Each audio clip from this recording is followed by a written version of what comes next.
사도신경으로 우리 신앙을 고백하겠습니다. 전능하사 천지를 만드신 하나님 아버지를 내가 믿사오며 그 외아들 우리 주 예수 그리스도를 믿사오니 이는 성령으로 잉태하사 동정녀 마리아에게 나시고 본디오 빌라도에게 고난을 받으사 십자가에 못 박혀 죽으시고 장사한 지 사흘 만에 죽은 자 가운데서 다시 살아나시며 하늘에 오르사 전능하신 하나님 우편에 앉아 계시다가 저리로서 산 자와 죽은 자를 심판하러 오시리라. 성령을 믿사오며 거룩한 공회와 성도가 서로 교통하는 것과 죄를 사하여 주시는 것과 몸이 다시 사는 것과 영원히 사는 것을 믿사옵나이다. 아멘. 찬송가 450장을 함께 찬송하겠습니다.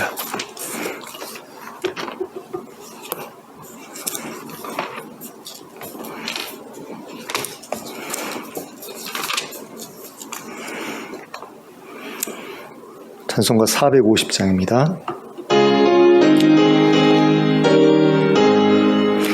내 평생 소원 이것뿐 주의 일 얻어가 이 세상 이별하는 날 주 앞에 가리라. 꿈같이 헛된 세상 일 취할 것 무엇냐. 이 수고함 많아여도 헛된 것뿐일세. 불같은 시험 많으나 겁내지 맙시다. 구주의 권능 크시니 이기고 남겠네. 금보다 귀한 믿음은 참보배 되도다. 이 진리 믿는 사람들 다 복을 받겠네.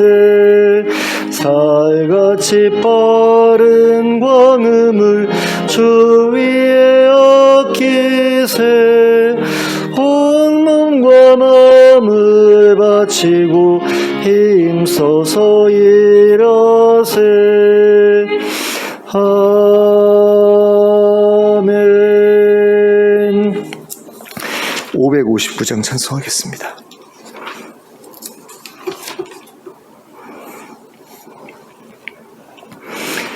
(559장입니다)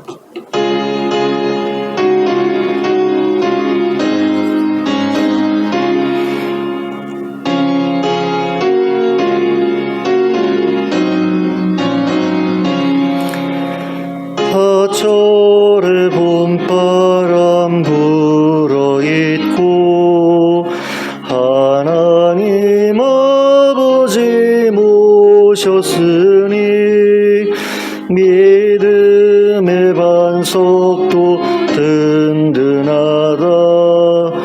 우리 집 즐거운 동산이라. 고마워라 임마누엘.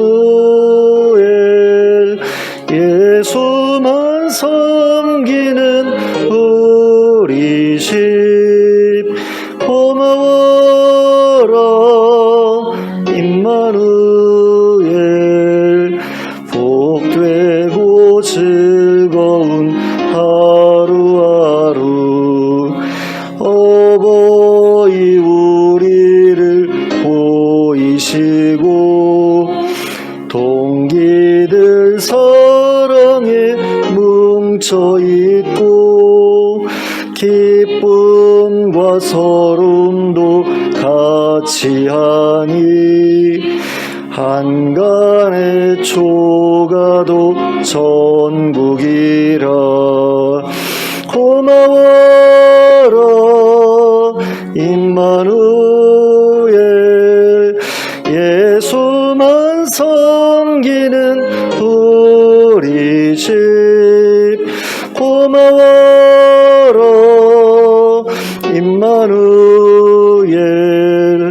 복되고 즐거운 하루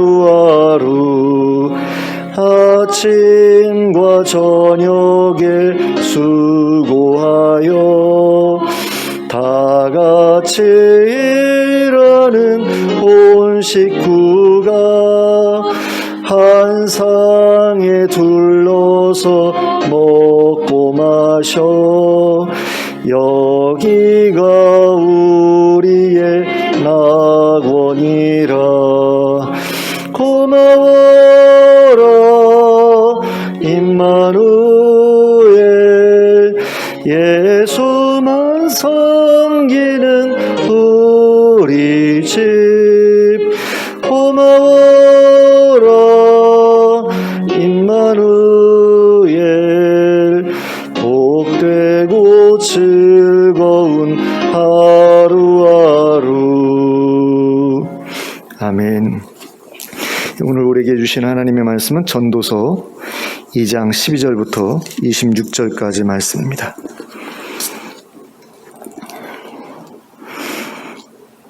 전도서 2장 12절부터 26절까지를 함께 합독하도록 하겠습니다. 같이 읽겠습니다. 시작. 내가 돌이켜 지혜와 망령됨과 어리석음을 보았나니 왕 뒤에 오는 자는 무슨 일을 행할까? 이미 행한 지 오래전의 일일 뿐이리라. 내가 보니 지혜가 우매보다 뛰어남이 빛이 어둠보다 뛰어남 같도다. 지혜자는 그의 눈이 그의 머릿속에 있고 우매자는 어둠 속에 다니지만 그들 모두가 당하는 일이 모두 같으리라는 것을 나도 깨달아 알았도다. 내가 내 마음속으로 이르기를 우매자가 당한 것을 나도 당하리니 내게 지혜가 있었다 한들 내게 무슨 유익이 있으리요 하였도다. 이에 내가 내 마음속으로 이르기를 이것도 헛되도다 하였도다. 지혜자도 우매자와 함께 영원하도록 기억함을 얻지 못하나니 후일에는 모두 다 잊어버린 지 오래일 것임이라. 오호라 지혜자의 죽음이 우매자의 죽음과 일반이로다. 이러므로 내가 사는 것을 미워하였노니 이는 해 아래에서 하는 일이 내게 괴로움이요 모두 다 헛되어 바람을 잡으려는 것이기 때문이로다. 내가 해 아래에서 내가 한 모든 수고를 미워하였노니 이는 내 뒤를 이을 이에게 넘겨주게 됨이라. 그 사람이 지혜자일지 우매자일지야 누가 알랴마는 내가 해 아래에서 내 지혜를 다하여 수고한 모든 결과를 그가 다 관리하리니 이것도 헛되도다. 이러므로 내가 해 아래에서 한 모든 수고에 대하여 내가 내 마음에 실망하였도다. 어떤 사람은 그 지혜와 지식과 재주를 다하여 수고하였어도 그가 얻은 것을 수고하지 아니한 자에게 그의 몫으로 넘겨주리니 이것도 헛된 것이며 큰 악이로다. 사람이 해 아래에서 행하는 모든 수고와 마음에 애쓰는 것이 무슨 소득이 있으랴. 일평생에 근심하며 수고하는 것이 슬픔뿐이라. 그의 마음이 밤에도 쉬지 못하나니 이것도 헛되도다. 사람이 먹고 마시며 수고하는 것보다 그의 마음을 더 기쁘게 하는 것은 없나니 내가 이것도 본즉 하나님의 손에서 나오는 것이로다. 아, 먹고 즐기는 일을 누가 나보다 더 해보았으랴. 하나님은 그가 기뻐하시는 자에게는 지혜와 지식과 희락을 주시나 죄인에게는 노고를 주시고 그가 모아 쌓게 하사 하나님을 기뻐하는 자에게 그가 주게 하시지만 이것도 헛되어 바람을 잡는 것이로다. 아멘. 네, 전도자는 지금까지 지혜도 헛되고 쾌락도 헛되고 성공도 헛되다. 그러면서 세상의 모든 것이 헛되다라고 말해왔습니다. 그러나 그렇다고 해서 지혜나 어리석음이 차이가 없다, 똑같다 이렇게 말하고 있지는 않습니다. 13절을 보시면 지혜자는 이렇게 이야기합니다. 내가 보니 지혜가 우매보다 뛰어남이 빛이 어둠보다 뛰어남 같도다. 그러니까 지혜가 우매보다는 낫더라는 거죠. 이 사람이 지혜만 추구했던 게 아니라 망령된 것과 어리석음도 다 추구해 봤던 사람 아닙니까? 모든 것을 다 경험하고 싶어서 미친 것에 대해서도 연구를 해봤고 또 미친 사람처럼 살아보기도 하고 뭐 그랬다고 이야기를 하는데, 그런 것들을 다 경험해 봤는데 다 헛되긴 하지만 그렇다고 해서 지혜가 우매보다 뛰어나다는 것까지 부정할 수는 없다, 이런 이야기를 지금 하고 있는 겁니다.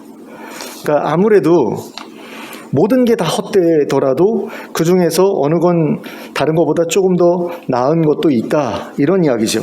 그렇지만 그럼에도 불구하고 그게 다 헛된 이유가 뭐냐? 결국에는 다 죽게 되기 때문이다라는 겁니다. 지혜자나 우매자나 죽는 것은 다 똑같기 때문에 그래서 헛되다, 이런 이야기를 하고 있는 겁니다. 여기 14절을 보시면 지혜자가 이런 이야기를 합니다. 그들 모두가 당하는 일이 모두 같으리라는 것을 나도 깨달아 알았도다.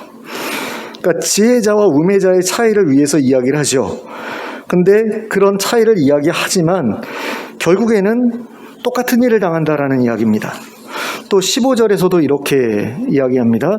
우매자가 당한 것을 나도 당하리니. 그러니까 나는 지혜자이기 때문에 나는 저 사람보다는 나라고 생각을 하지만 그럼에도 불구하고 그 사람이 죽는 것처럼 나도 죽을 거다라는 거죠.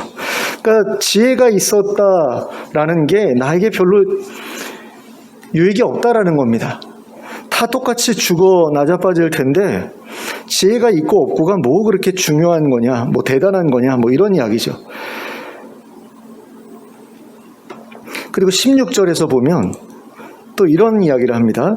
지혜자도 우매자와 함께 영원하도록 기억함을 얻지 못할 것이다. 그래서 후일에는 모두 다 잊어버린 지 오래일 것이다.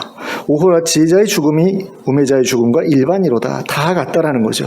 16절에 보시면 함께 모두 다 일반이다, 이런 이야기를 이런 표현을 사용하고 있는데 다 똑같다라는 겁니다. 지혜자나 우매자나 다 똑같이 죽고 또 다 똑같이 기억되지 못할 것이다.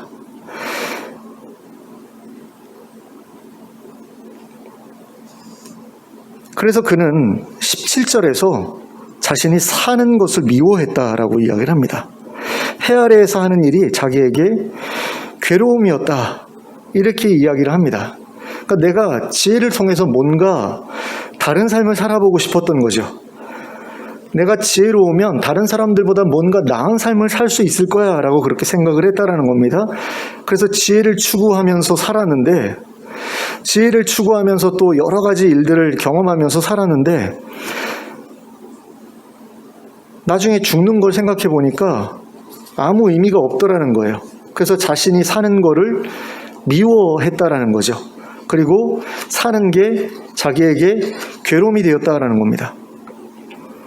근데 여기서 우리가 한 가지 좀 생각해 봤으면 하는 게 있습니다. 그것이 무엇이냐면, 만약에 지혜자가 영원히 죽지 않고 살아갈 수 있는 사람이다 라고 한다면, 그리고 또 그렇게 영원히 살아가면서 사람들에게도 잊혀지지 않을 거다라고 한다면, 그러면 그 삶은 이 지혜자에게 기쁨이 되었을까요? 그런 삶을 살아가게 된다면 이 사람은 자신의 삶을 미워하지도 않고 또 사는 게 괴롭지도 않고 그랬을까요? 그건 잘 모르겠습니다. 제가 생각할 때는 아닐 것 같아요. 그게 그렇게 중요한 것이냐, 영원히 사는 게 그렇게 중요한 것이냐, 아닌 것 같거든요. 영원히만 산다라는 게 무슨 의미가 있어요? 또 사람들에게 영원히 기억된다? 이게 무슨 의미가 있습니까? 별로 제가 생각할 때는 아무리 이런 지금 지혜자가 자신의 인생을 헛되다라고 말할 수밖에 없는 그런 그 인생의 유한함을 극복해낸다라고 하더라도 이 지혜자는 여전히 자신의 삶을 미워하고 또 괴로워했을 수 있다라는 거죠. 자, 우리의 삶이 영원하다면, 그리고 우리가 한 일들이 영원히 가치 있는 일들로 기억된다면, 과연 우리는 우리의 삶을 사랑할 수 있게 될 것인가? 삶이 더 이상 괴롭지 않게 될 것인가? 라고 했을 때 이 부분에 대해서 우리가 좀 한번 깊이 고민해 볼 필요가 있다라는 겁니다. 과연 이것이 우리에게 정말로 좋은 것이냐? 이게 정말로 우리가 모든 것을 걸고 우리가 얻으려고 노력해야 되는, 수고해야 되는 그 삶의 목표가 될 수 있을 만한 것이냐? 이런 부분에 대해서 우리가 좀 고민해 볼 필요가 있을 것 같습니다. 자, 또한 지혜를 통해서 그러한 영원한 삶을 얻을 수 있게 된다라고 하면, 그리고 그 지혜를 통해서 우리가 한 일들이 영원히 가치 있는 일로 기억될 수 있다라고 한다면, 우리는 그 지혜를 얻기 위해서 정말 애써야 될 거 아닙니까? 그런데 그렇게 애쓰더라도 정말로 특별한 지혜를 가진 사람들만 그것들을 누릴 수 있게 된다면 그것이 우리에게 과연 의미가 있는 일일 수 있을까? 이런 부분도 우리가 좀 고민해 볼 필요가 있습니다. 그러니까 그 모든 것들을 지혜 있는 사람들만 누릴 수 있다. 그 지혜가 없으면 그것들 누리지 못한다라고 한다면 이거 굉장히 불공평한 일이잖아요. 그리고 만약에 뇌성마비라든가 아니면 여러 가지 질병으로 인해서 뇌의 기능이 많이 떨어져 있다. 그래서 지혜를 잃어버렸다. 뭐 치매라든가 이런 것을 통해서 지혜를 잃어버렸다. 그럼 그 사람들에게는 영생이 허락되지 않는다. 사람들에게 영원히 기억되지도 못한다라고 한다면 굉장히 허무할 것 같아요. 공평하지도 않고. 그래서 제가 고민하는 것 중에 하나가 이거예요. 뭐냐면 예수님을 믿어야 구원을 받는다라고 하는데 도대체 예수님을 믿는다라는 것이 어떤 사람에게까지 가능한가? 그러니까 아주 어린 애들이나 아니면은 정말 뇌성마비로 인해서 두뇌 성장이 이렇게 제대로 되지 못했다거나 치매에 걸린 사람들은 복음을 전해도 그거 알아듣지 못할 수 있잖아요. 그러면 그 사람들은 과연 구원을 받지 못하는가? 지옥에 가야 되는가? 교회에 가입하기 위해서, 교회 회원으로 가입하기 위해서, 세례를 받기 위해서 세례 교육을 받아야 되는데 그 교육을 통과하지 못하는 그 정도의 지적 능력이 안 되면 그 사람들은 구원을 받을 수 없는가? 이런 것들을 생각해 보면 참 어려워져요. 도대체 하나님께서 우리에게 주시려는 것들을 얻기 위해서 과연 우리가 어느 정도까지 준비되어 있어야 되는가? 어느 정도까지 지혜로워야 되고 어느 정도까지 두뇌가 돌아가야 되고 이런 것들을 생각해 볼 때 지혜라는 게 과연 우리의 인생에 있어서 그렇게 중요한 것인가? 아닌 것 같다라는 그런 생각이 든다라는 거죠. 지혜가 있으면 우매한 것보다는 낫지만 결국에는 다 죽고 그걸로 끝나고 삶이 계속해서 괴롭기만 한다라고 한다면 그게 지혜가 있는 게 아무 의미가 없는 거 아닙니까? 그래서 죽음이라는 거, 유한하다라는 거, 그리고 그 유한한 인생 가운데에서 수고하는 모든 것들이 괴로움으로만 결론 지어진다면 뭐 지혜가 있는 게 별로 그렇게 중요한 의미는 없다라는 그런 생각이 듭니다. 또 지혜자가 해 아래에서 수고하는 것을 헛되다, 미워한다라고 말하는 그 두 번째 이유를 우리가 찾아보게 되면 이게 18절부터 21절까지 나와 있는데요. 뭘 이야기하느냐? 내가 수고해서 거둔 결실을 내가 죽으면서 더 이상 내가 관리하지 못하게 된다라는 거죠. 누군가에게 넘겨주게 된다라는 겁니다. 내가 수고해서 그만큼 모았는데 내가 물려주는 그 내 뒤에 올 그 사람은 아무 수고 없이 그것을 누리게 되기도 한다라는 거죠. 그렇기 때문에 내가 수고하는 게 헛되다라는 생각이 들었다라는 겁니다. 자, 18절을 보시면 뒷부분에서 이런 이야기를 합니다. 내 뒤를 이을 이에게 남겨주게 됨이라. 내가 모든 그 수고 해봤자 다 남겨주고 나는 떠난다라는 거죠. 내가 다 못 누린다라는 겁니다. 그 다음에 19절에서도 마찬가지입니다. 내 지혜를 다하여 수고한 모든 결과를 그가 다 관리하리니 내 뒤에 오는 사람이 관리할 거다라는 거죠. 그래서 20절에서 뭐라고 이야기합니까? 내가 해 아래에서 한 모든 수고를 내 마음에 실망스럽게 생각했다라는 거죠. 그리고 21절에 또 이렇게 말합니다. 그가 얻은 것들을 수고하지 아니한 자에게 그의 몫으로 넘겨주게 된다. 이런 이야기를 합니다. 근데 이것은 헛된 것일 뿐만 아니라 큰 악이기도 하다. 이런 이야기를 하거든요. 내가 열심히 수고해서 그 수고한 것을 내가 살아있는 동안에 다 누릴 수 있다면 그 수고가 헛되지 않지만, 내가 그 수고해서 얻은 것들을 내가 누리지 못하고 누군가한테 다 넘겨주고, 그것도 아무 수고도 없는 사람한테 넘겨주고 내가 물러나게 된다면, 그러면 내가 수고한 게 무슨 의미가 있느냐, 이런 이야기죠. 근데 저는 이게 굉장히 공감이 가는 부분이 있어요. 목사님들이 교회에 이제 사역을 하시다가 은퇴를 하시게 되잖아요. 그러면은 사역을 하다가 은퇴를 할 때에 누군가가 이제 그 자리를 이어받게 된단 말입니다. 근데 그 이어받는 것을 보면 좀 뭐랄까요? 좀 허무하게 느껴지는 부분들이 있어요. 뭐냐면 그 목사님은 어렵게 그 교회를 개척해가지고 그렇게 커질 때까지 갖은 수고를 다하면서 그 교회를 키워왔단 말이에요.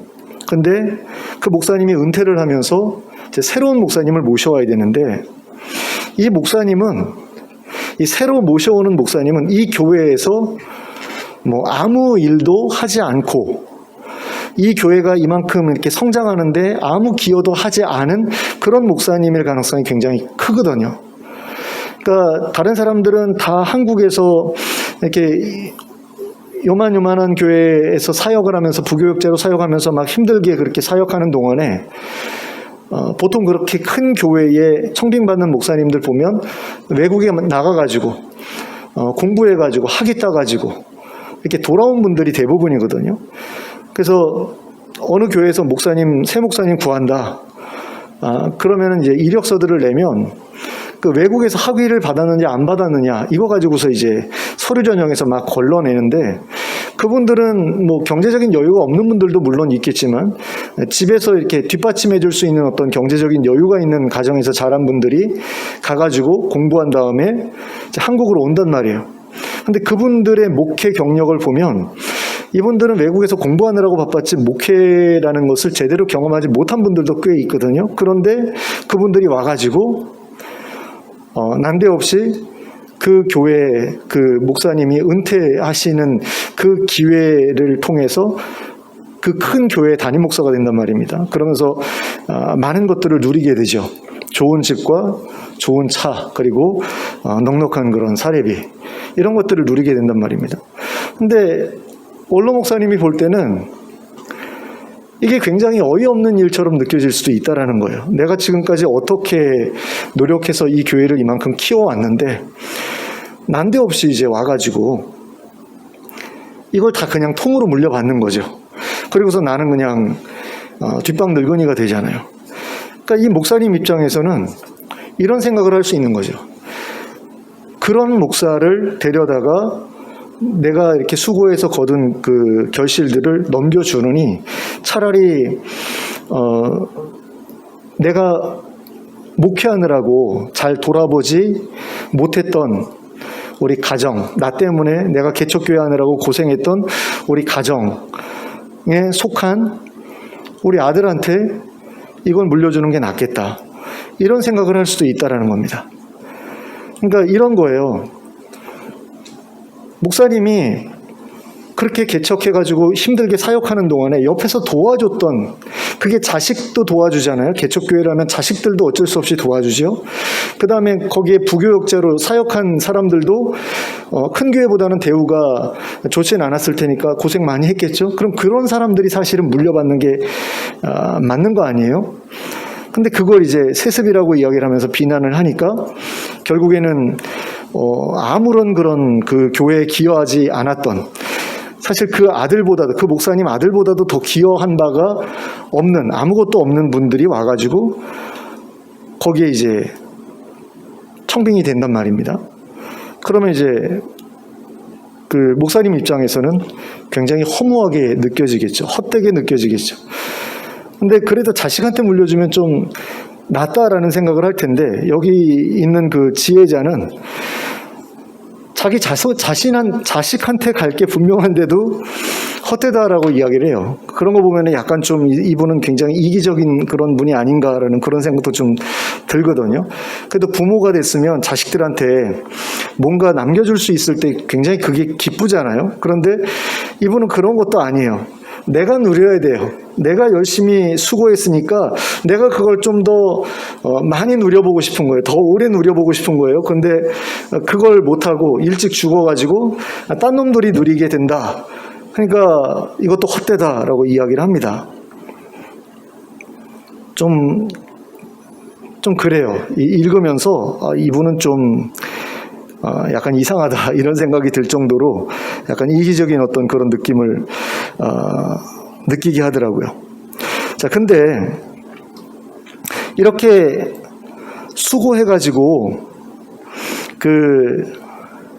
그렇게 남에게 넘기는 거, 그렇게 넘겨지는데 그 넘겨질 그것을 위해서 사람들이 어떤 식으로 일을 하느냐.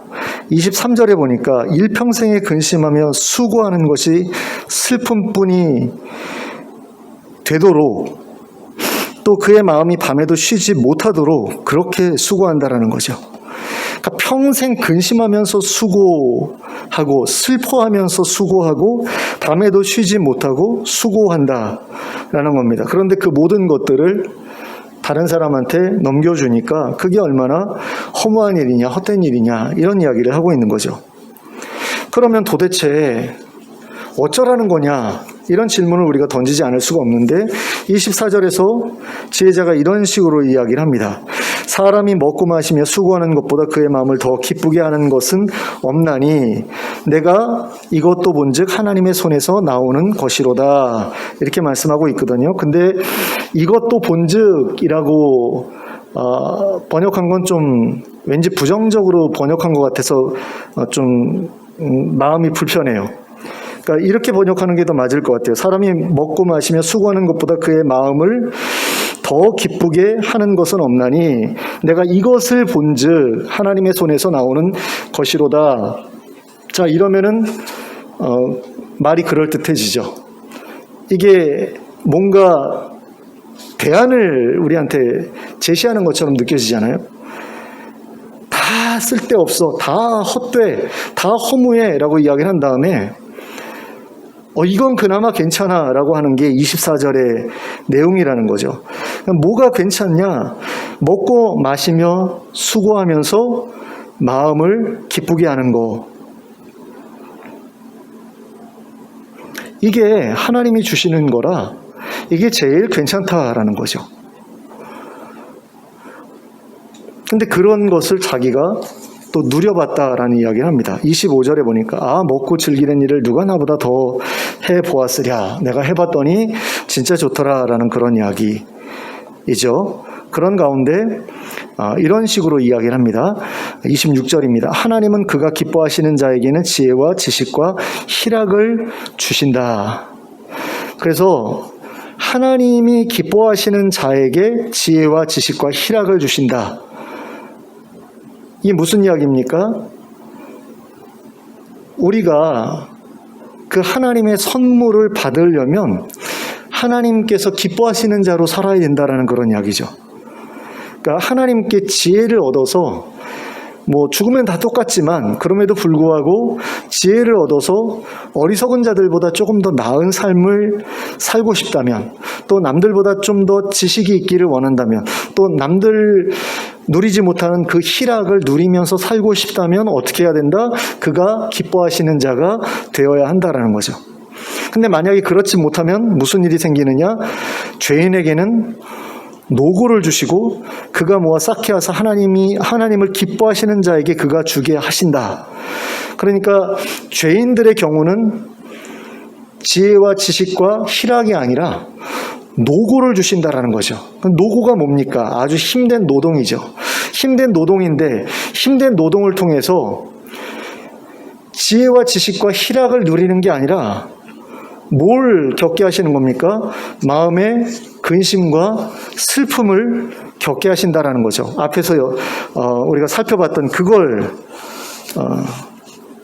23절에서 말씀하고 있는 그걸 주신다라는 겁니다. 죄인에게는 노고를 주시는데 그 노고를 해야 되는 사람은 일평생에 근심하면서 수고하는 가운데 슬퍼할 뿐 아니라 마음에 쉼을 얻지 못하는, 밤에도 쉬지 못하고 잠도 제대로 못 자고 불면증에 시달리고 하는 그런 일들이 그에게 주어진다라는 거죠.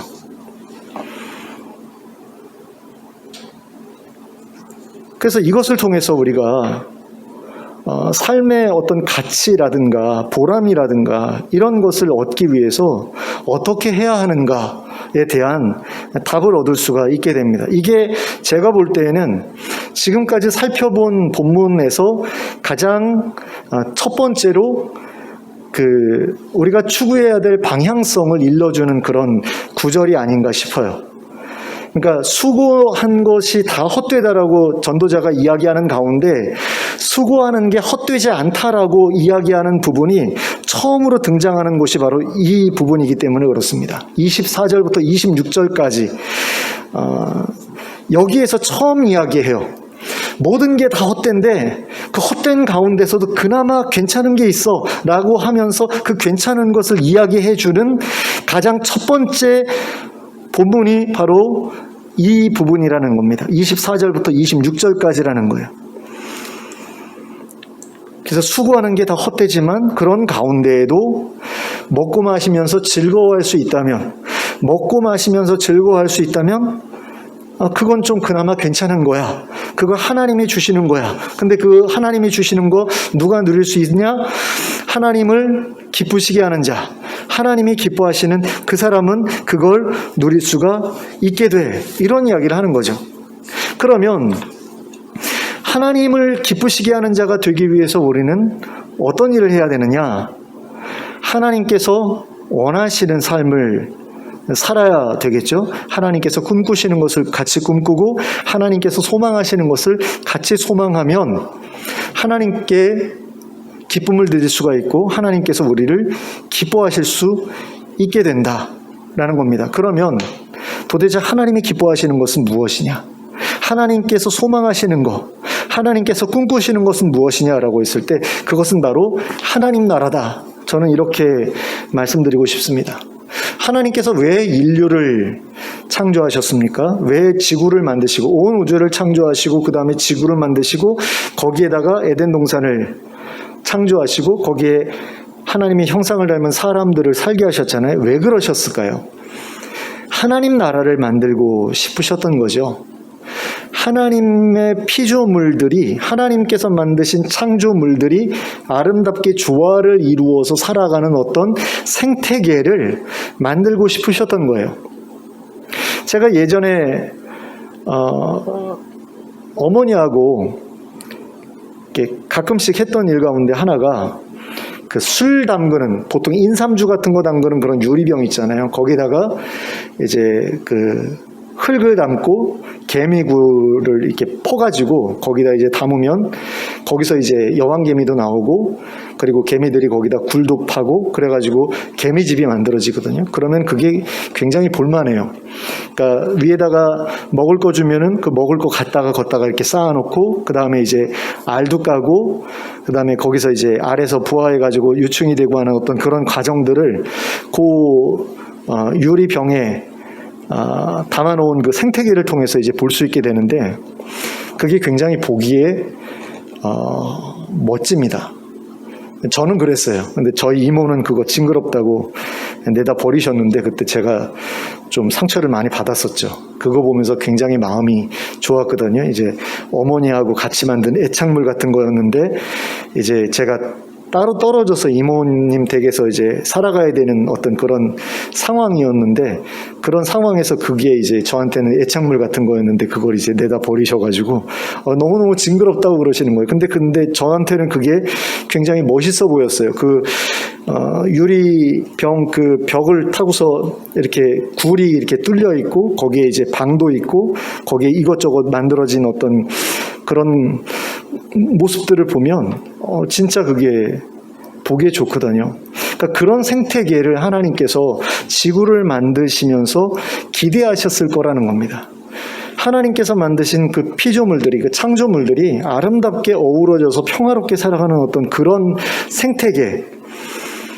저는 유리병에 이렇게 담아가지고 그런 생태계를 만들었지만 하나님께서는 정말 규모가 어마어마한 어떤 그런 스케일을 가지고 그런 걸 만드신 거죠. 그런 생태계를 만드신 거죠. 근데 만약이 아니죠. 실제로 그런 일이 벌어지고 있지만 거기에 이렇게 평화롭게 살기를 원하면서 창조해 두신 그 창조물들 간에 서로 전쟁을 하고 서로 죽이고 하는 그런 일들이 벌어진다. 그걸 하나님께서 얼마나 보실 때에 마음이 아프시겠느냐라는 겁니다. 제가 예전부터 이제 그 동물 키우는 걸 좋아해가지고 집에서 햄스터도 이제 키워본 적이 있었는데 햄스터 키운 거는 이제 우리 자녀들 때문이었거든요. 근데 그 아이들이 이제 햄스터를 사와가지고 그 새끼도 까고 뭐 그래가지고 막 분양도 많이 하고 그랬는데 그 햄스터를 키우다가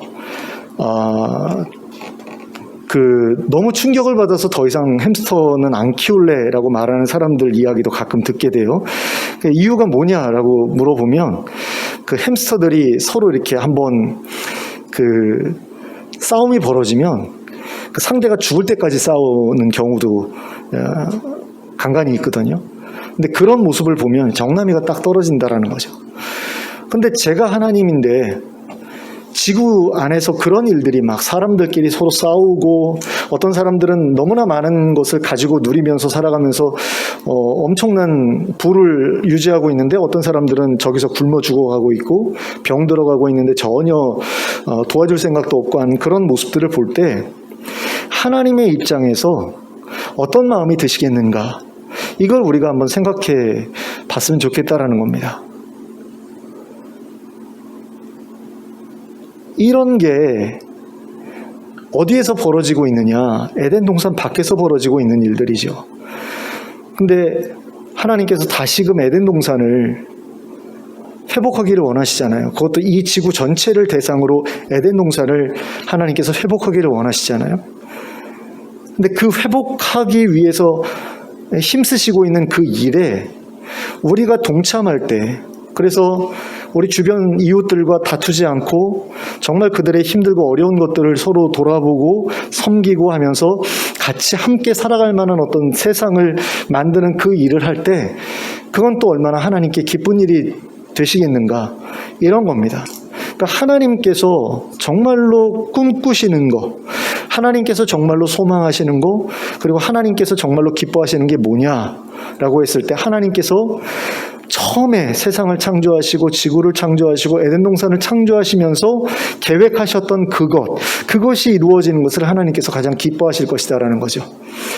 그 기뻐하시는 것을 이루어 드리기 위해서 우리가 애쓸 때, 수고할 때 하나님께서 그것을 보시고 기뻐하신다라는 겁니다. 그리고 그 기뻐하시는 일을 하는 우리들을 위해서 우리에게 지혜를 주시고 지식을 주시고 희락을 주신다라는 거죠. 그래서 삶의 기쁨, 즐거움, 보람, 만족 같은 것을 누리면서 살아갈 수 있게 해주신다라는 겁니다.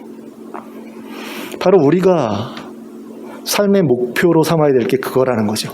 그냥 남보다 더 내가 지혜로워라는 것을 자랑하기 위해서, 또는 남보다 더 많은 것을, 많은 쾌락을 누리면서 살기 위해서, 그러기 위해서는 또 남들보다 더 큰 성공을 거둬야 되잖아요. 그것을 위해서 그렇게 사는 거, 그거 의미 없다라는 겁니다. 그거 헛되다라는 거예요. 근데 많은 사람들이 그것을 목표로 삼아서 살고 있는데 그거 다 헛되다라고 이야기를 했으니까 그럼 헛되지 않은 것을 이야기해봐라고 우리가 질문해야 되는데 그 질문에 대한 대답이 이거라는 거죠. 너희가 정말로 헛되지 않은 삶을 살고 싶으냐? 그러면 너희가 하나님 나라를 세우기 위해서 수고해라 라는 겁니다. 하나님 나라에서 성도들이 서로 이렇게 새로운 가족을 이루어서 서로 사랑하면서 연합하여 동거하는 그런 삶을 살아가는 것, 그걸 위해서 수고하면 그건 절대로 무의미하거나 무가치하거나 헛된 일로 남지 않을 것이다 라는 것이 이 지혜자가 하고 싶어하는 이야기다라는 겁니다. 그래서 이것이 정말인지 아닌지에 대해서 우리가 좀 더 깊은 고민이 좀 있었으면 좋겠어요. 과연 그러한가? 과연 그러한가? 남들보다 지혜롭고 남들보다 더 많은 것을, 많은 쾌락을 누리고 남들보다 더 많은 성공, 더 커다란 성공을 누리는 것보다 과연 그런 것들 없어도 다른 사람들과 화평하고 그리고 어려운 이웃들 도와가면서 정말 아름다운 공동체를 꾸며보기 위해서 애쓰면서 사는 게 정말로 더 가치 있고 의미 있는 일인가? 이런 부분에 대해서 우리가 한번 고민해 봤으면 좋겠습니다. 성경은 그게 맞다라고 가르쳐요. 성경 전체가 이야기하는 게 하나님 나라잖아요. 하나님께서 이와 같은 나라를 너에게 주시기를 원하신다. 그래서 천지를 창조하셨고, 근데 우리가 망가뜨렸고 나중에 하나님께서 결국에는 그것을 완성하실 것이다. 이게 창세기부터 요한계시록까지의 그런 주된 흐름이거든요. 창세기에서 창조했고 요한계시록에서 완성하시는데 그 사이에 우리가 엉망으로 만들어 버린 사람들도 있지만 어떤 사람들은 정말 아름답게 만들어 보려고 애쓴 사람들도 있거든요. 근데 그 아름답게 세상을 하나님 나라처럼 만들어 보려고 애쓴 그 수고에 대해서 하나님께서 영원히 기억하신다. 그리고 그들에게 영생을 주신다. 그리고 복을 주실 거다. 이게 성경 전체가 하나의 맥으로 관통해서 이야기하는 그런 이야기 아닙니까? 그래서 우리가 이 부분에 대해서 동의할 수 없으면 우리는 사실 교회를 다닐 이유가 없는 거죠. 교회를 하나님 나라로 만들어 보려고 애쓸 필요가 없는 거고, 또 가정을 하나님 나라로 바꾸어 보려는 노력도 별로 그렇게 의미 있는 노력으로 생각되지 않을 겁니다. 나 혼자서라도 좀 더 많은 것을 누리고 살아야지, 이런 마인드로 살아가게 될 것 같으면 가족들도 다 제쳐놓고 그거에만 미쳐서 살아가잖아요, 사람들이. 일죽독자들은 일에 미쳐서, 가족들 돌아보지도 않고 일에 미쳐서 살아가고, 그 다음에 취미라든가 어떤 그 오타쿠 같은 사람들 보면은 가족들 하나도 신경 안 쓰고 자기 좋아하는 거, 재밌는 것만 하면서 살아가잖아요. 의미가 없는 거죠, 우리 기독교적인 입장에서 보면. 근데 기독교인들도 거기에 마음을 빼앗기고 살아가는 사람들이 너무나 많은 가운데 그 모든 것들을 지혜자가 내가 해봤다.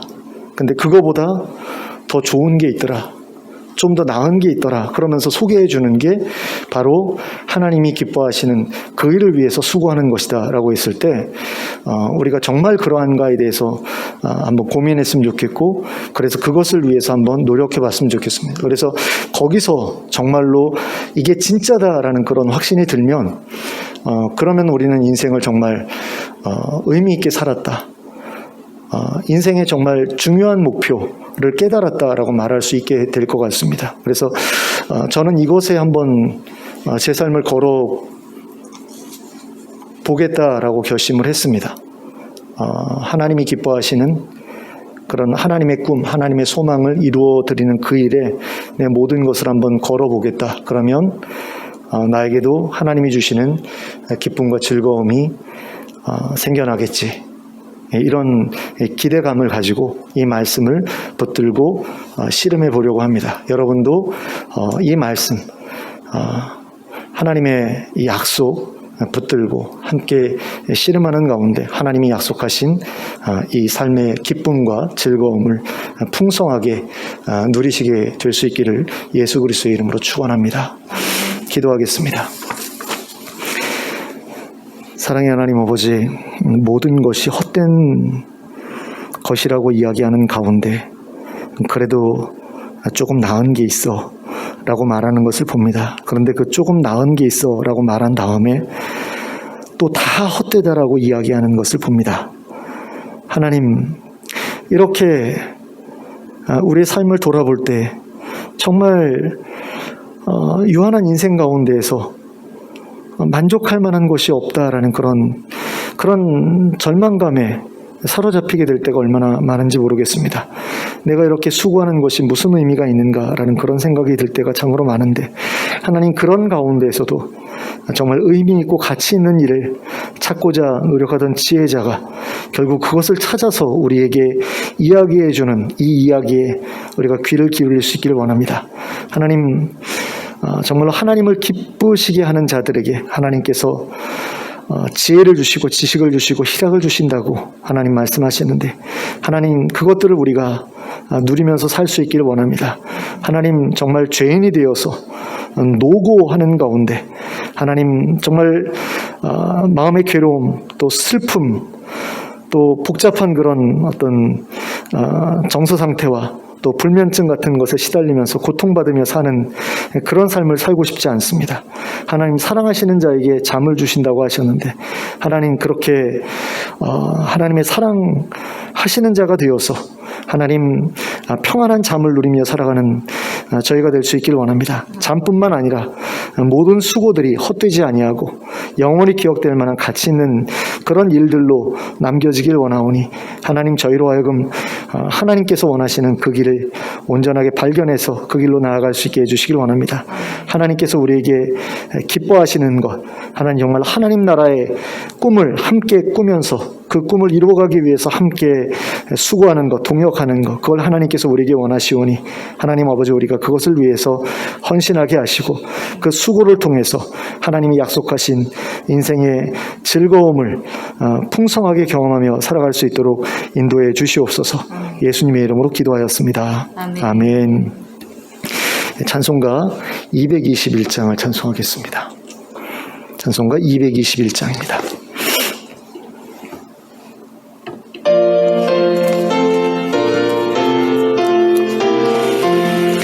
주 믿는 형제들, 사랑의 사귐은 천국의 교제 같으니 참 좋은 친교라.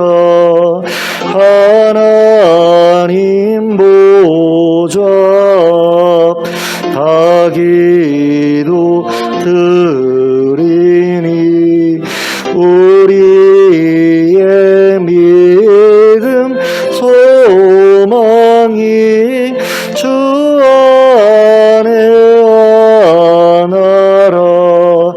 피차의 슬픔과 수고를 나누고 늘 동고동락하면서 참 사랑 나누네.